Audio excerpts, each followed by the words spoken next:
Hello সুন্দর মানুষজন, হাঁটা হওয়ার ভৌগোলিক অবস্থানটা একটু পরে বলি। আজকে আসছি আমি এই একটা ফার্ম ভিজিটে।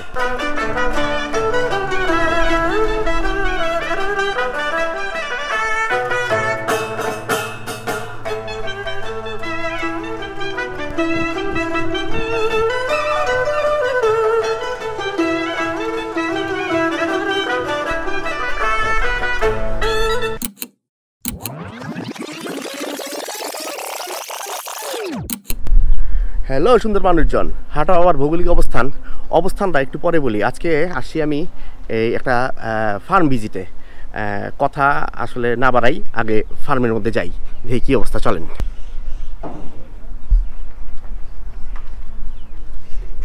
হ্যালো রাজীব ভাই। আসসালামু আলাইকুম জাকির ভাই। আসসালাম, কি অবস্থা ভাই আপনার? আলহামদুলিল্লাহ আছি, আলহামদুলিল্লাহ ভাই। শুক্রবার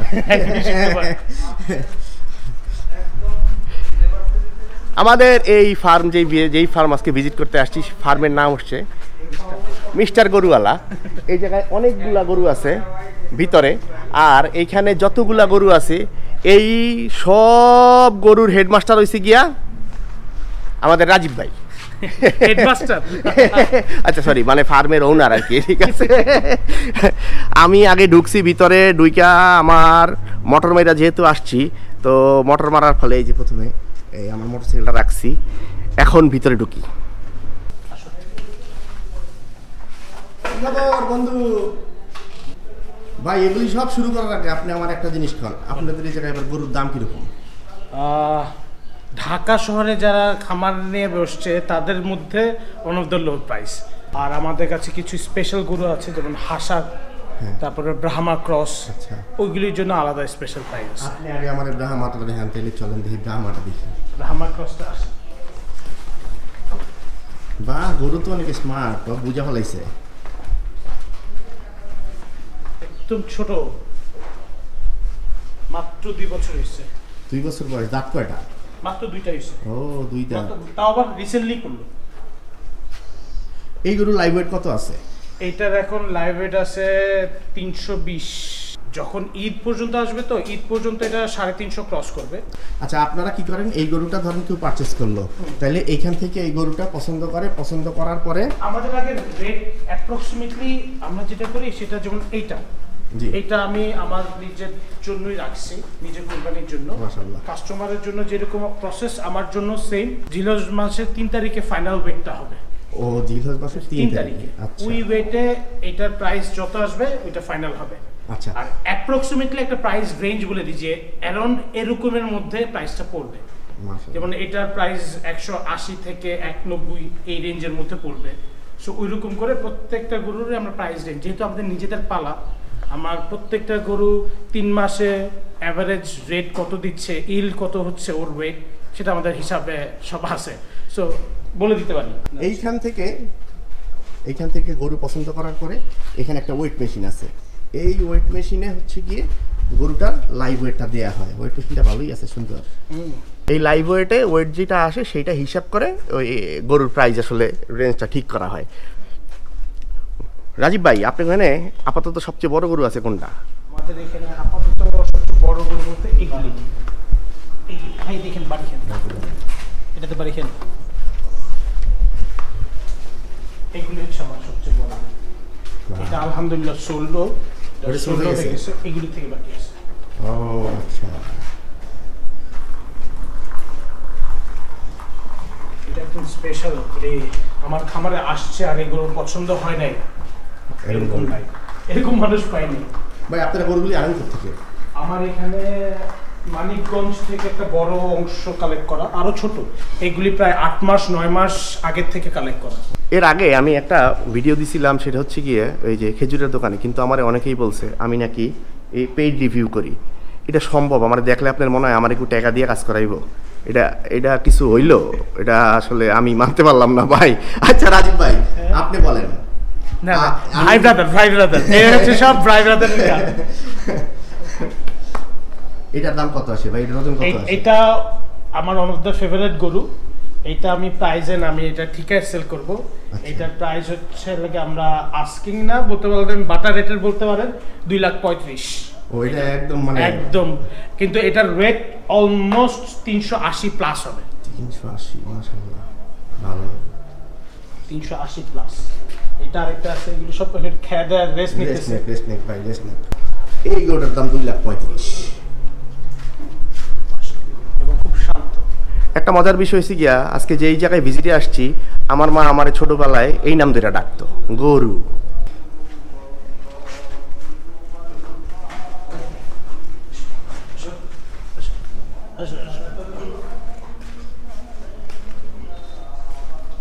আপনাদের এই জায়গায় এবার গরুর দাম কিরকম? ঢাকা শহরে যারা খামার নিয়ে বসছে তাদের মধ্যে one of the low price.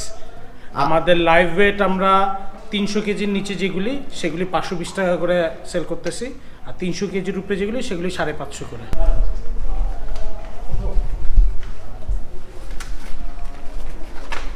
এটা না, এটা শেপটা দেখুন, পুরো বডি বিল্ডার একদম। এটা হচ্ছে ফাইটার গরু।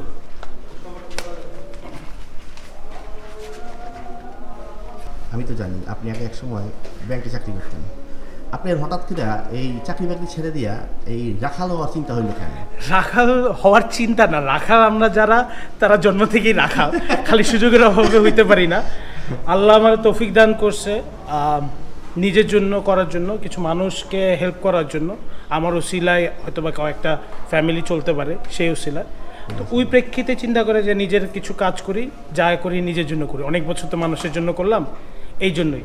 তো ওই হিসেবে আমরাও চেষ্টা করতেছি যে বিজনেসই করি মিনিমাম প্রফিট করে মানুষকে স্যাটিসফ্যাকশনটা একটু বেশি দেওয়ার জন্য। আমি বলবো না যে প্রফিট ছাড়া বিজনেস করবো, বাট মিনিমাম যতটুকু না করলে এক্স্যাক্ট হয় না, ওইটাতে বিজনেস বলবে না। এটা আমাদের ধর্মেই তো আছে, মানে ব্যবসা করা হালাল। সেই জন্যই আর কি এটা করা। আপনার পিছে এগুলি কি? এগুলি ভাই সাইলেজের বস্তা। এগুলি গরুর খাবার সব? হ্যাঁ, এগুলো হচ্ছে খাবার। আপনার খাবার কালেক্ট করেন কোত্থেকে? আমরা ঢাকার বাইরের বিভিন্ন মানিকগঞ্জ বা নারায়ণগঞ্জ, নরসিংদী বিভিন্ন জোনে সাইলেজের সাপ্লায়ার আছে, ওনাদের থেকেই আনি। কস্টিং এবং কোয়ালিটি দুইটা চিন্তা করে যেটা ব্যালেন্সে আসে সেগুলি আনি। সাইলেজ আসে, কিছু দানাদার আসে এবং কাঁচা ঘাস, এই তিনটাই হচ্ছে মেইন খাওয়া। সাইলেজ কি আমি তো জানি না। সাইলেজটা হচ্ছে লাগে দুই রকমের সাইলেজ হয়, ভুট্টার সাইলেজ হয় আর কাঁচা ঘাসের সাইলেজ হয়। এই ভুট্টার গাছটা যখন ভুট্টাগুলি কচি অবস্থায় থাকে সেই সময় কেটে এটা ভ্যাকুয়াম অবস্থায় রেখে দিয়ে এটা 45 দিনের মতন এটাকে প্রসেসিং করা হয়। এরপরে যেই জিনিসটা তৈরি হয় সেটাই হচ্ছে সাইলেজ। খুবই ইজি এবং খুবই এফেক্টিভ খাওয়া। খাবারের দাম তো নাকি বাইরে গেছে, এখন পার কেজি খাবার কস্টিং কীরকম পড়ে? এইটার কস্টিং হচ্ছিল যে হিসাব করলাম যে যেভাবে রাখে প্রায় 70 থেকে 75 টাকার মতন অ্যাভারেজ চলে আসে পার কেজিতে, দানাদার সহ। টিএমআর যেই হিসাব করলে সেই সব কিছু মিলায়। ধরেন গত বছর কোরবানিতে কীরকম ছিল এই খাবারের দাম? ওইটা গত বছর 55 টাকার মতন পড়তো, মানে 20 টাকা বেড়ে গেছে। 20 থেকে 30 টাকার কাছাকাছি। 20 টাকা বললে তো অটোমেটিক গরুর দাম বেড়ে যায় না? বাংলাদেশ এরকম একটা দেশ যে দেশে আটার দাম কম, কিন্তু আটা মানে বানানোর পরে যে ভুসিটা থাকে, খোসাটা থাকে, খোসার দাম বেশি। এইটা একটা ভালো ইনফরমেশন দিয়েছেন ভাই। আসলে এই জন্যই তো। এটা হচ্ছে হাসা।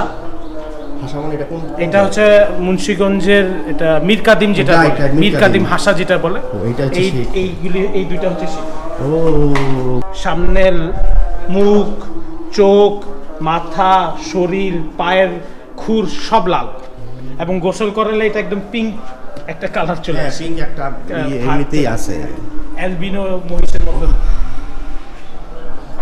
খালি ভালোবাসলে হবে না, আদরও করতে হবে। এখানে যতগুলি আমার গরু আছে ম্যাক্সিমাম দেশাল গরু। ক্রস যেগুলি করছি সেগুলি হচ্ছে 300 কেজির উপরে যারা চায় তাদের জন্য একটু ক্রস সাইজেরগুলি করেছি, নাহলে সব একদমই পিওর দেশাল সব। এবং আলহামদুলিল্লাহ আপনাদের দোয়ায় আমার প্রায় 40% গরু বুকিংও হয়ে গেছে। যারাই আসতেছে তারাই এই গরুগুলি পছন্দ করতেছে। বাজেট রেঞ্জ 1 লাখের নিচ থেকে শুরু করে 2 লাখ 30-40 পর্যন্ত সব রেঞ্জই আছে। আর মাঝারি সাইজের গরু তো আসলে চাহিদা বেশি, আর এগুলি মোটামুটি সবই তো মাঝারি সাইজের গরু।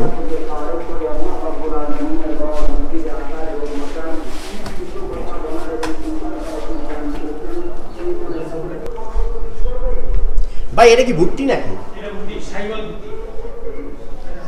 আচ্ছা, ভুট্টি গরু আসলে মূলত কোন দেশি?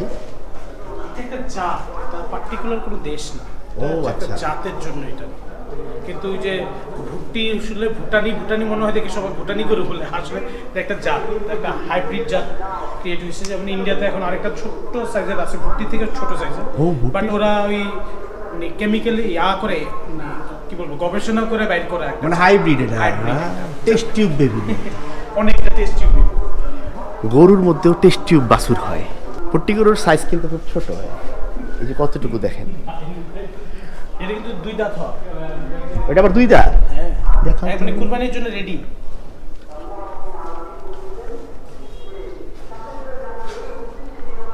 এই স্পটটা গায়ের রং উঠতেছে, লোম চেঞ্জ হচ্ছে।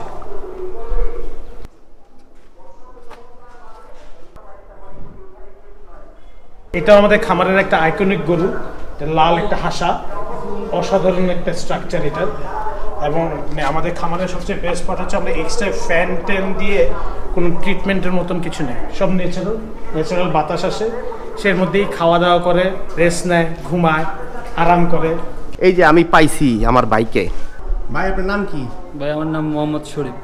মোহাম্মদ শরীফ। শরীফ ভাই সকালে ঘুম থেকে ওঠেন কয়টায়? আমি মূলত ভাই 6টার দিকে ঘুম থেকে উঠি। আপনি তো এইগুলো দেখাশোনা করেন না? যে আমি আছি, আমার সাথে লোক আছে আরও, তারা মিলে এই খামার আর কি দেখাশোনা করি। আপনি কথাগুলি তোরা কথা বুঝি নাকি? জি, আমি যেটা বলবো সেটা বুঝি। আর বিশেষ করে আমি যদি এগুলা গরুর কাছে যাই, কোনো গরু লাফালাফি করবে না, আমি তাই খেয়াল করলাম। আর এই সাইডটা মূলত এই গরুগুলা শুরু থেকেই আমি দেখে আসতেছি, বাহ যার কারণে এই গরুগুলা আমাকে দেখলে ঠান্ডা থাকে। বাহ। এগুলি খাইতে দেন কয় বেলা? দিনে আমরা 2 বেলা খাইতে দিই। একটা আছে সকাল 9টার ভিতরে আমাদের খাওয়া দাওয়া শেষ, আর সন্ধ্যা 7টার দিকে যায় আমরা খাওয়ার দিই। এই 2 বেলাই? হ্যাঁ, 2 বেলা। আর পানি দেন, এখন যে গরম পড়ছে পানি আমরা খাওয়ার দেওয়ার পরেই, খাওয়ার শেষ হওয়ার সাথে সাথে আমরা 2-3 বার পানি দেওয়া হয়। সারাদিনে 2-3 বার পানি গরু খায়, আর ম্যাক্সিমাম চারির মধ্যে আমাদের সবসময় পানি থাকে। আর গোসল করান? গোসল এই গরমে আমাদের তো ফ্যান নাই, তো আমাদের এখানে সব খোলামেলা, তো আমাদের এখানে ফ্যান লাগে না। আমরা এখানে 3 থেকে 4 বার গোসল করাই, অতিরিক্ত গরম হলে আমরা 5 বার গোসল করাই। হাটা বাবা কিন্তু হাটা বাবার ভৌগোলিক অবস্থান এখনো বলে নাই। আমি এখন জানি হাটা বাবার ভৌগোলিক অবস্থান কোন জায়গায়, এক্স্যাক্ট লোকেশন আমারে বলবে রাজীব ভাই। আমাদের এক্স্যাক্ট লোকেশনটা হচ্ছে পূর্বাচল 2 নম্বর সেক্টরে 5 নম্বর যে গোল চত্বরটা আছে 300 ফিটের, গোল চত্বর থেকে জলসিঁড়ি যাওয়ার পথে জাস্ট নেমে হাতের বাম দিকে আসলে আমাদের এই পূর্বাচলে এই খামারটা এমআর গরুওয়ালা। মানে কি মিস্টার গরুওয়ালা? এমআর গরুওয়ালা। এমআর বলি এই কারণে বলি, কারণ দুজনের নাম আছে তো, এম দিয়ে একজনের নাম, আর দিয়ে একজনের নাম, কিন্তু আমরা হয়ে গেছি মিস্টার গরুওয়ালা। আমি এইখানে একটা রুম দেখছি, ওই যে ভিতর থেকেই দেখছি। এই রুমের মধ্যে কি আমি একটু দেখি, চলেন। ও এই হচ্ছে গরুর খাবার দাবারের স্টক না? সব স্টক, এই যে কাঁচা ঘাস,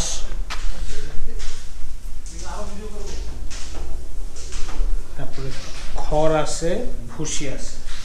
কাঁচা ঘাস, এইটা হচ্ছে খড়, এইগুলি বস্তায় বস্তায় ভুসি। যেমন কাটিং মেশিন আছে, কাটিং মেশিনে, ও এটা কাটিং মেশিন। এই কাটিং মেশিনে আমরা খড় ঘাস এগুলি কেটে, এটা কি অটোমেটিক না? হ্যাঁ মোটর দিয়ে চলে, এখান দিয়ে ঘাস ঢুকেলে কেটে ওই দিক দিয়ে বাইরে। হ্যাঁ, এদিক দিয়ে আবার প্রোটেকশনের জন্য দিয়ে রাখছি যাতে কারো হাত টাত না ঢুকে যায়। যেই সব পোলাপান ঢাকা শহরে বড় হইছে, তারা তো আসলে এই চাষ করা, ফার্মিং করা এগুলা তো আসলে দেখেন নাই কখনো, ঠিক আছে? তারা হইছে গিয়ে এই জায়গায় আসলে আপনারা দেখতে পারবেন এইরকম মেশিন আমরা হইছে গিয়ে তামিল সিনেমায় দেখি। তামিল হিরোর যে ভিলেন, ওই ভিলেন খালি ঘাস কাটে। এই যে সেই মেশিন, এই মেশিন দিয়ে হইছে ঘাস কাটে। এই মেশিনে কাটার জন্য এই ঘাসগুলো আর খড়গুলা ওই খাবারের মধ্যে এত সুন্দর সুন্দর একদম সেম টুকরা হয়। রাজীব ভাই এখন দেখাবে আমাদের কিভাবে এই ঘাস কাটে।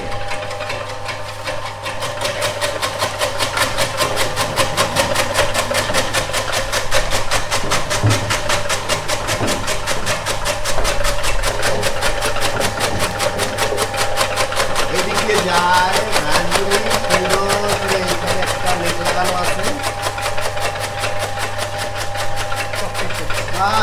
সব ঘাস কাইটা একদম, সব ঘাস কাইটা একদম এক সাইজ হয়েছে। আজকে এই পর্যন্তই আসলাম। আমি আজকে আসলাম, দেখলাম গরুর ফার্ম, কফি খাইলাম, কথা বললাম, ভালোই লাগলো। আজকে এই পর্যন্তই। সবাই হাঁটা বাবার ভিডিও দেখবেন, হাঁটা বাবার জন্য দোয়া করবেন। আল্লাহ হাফেজ, গুড বাই।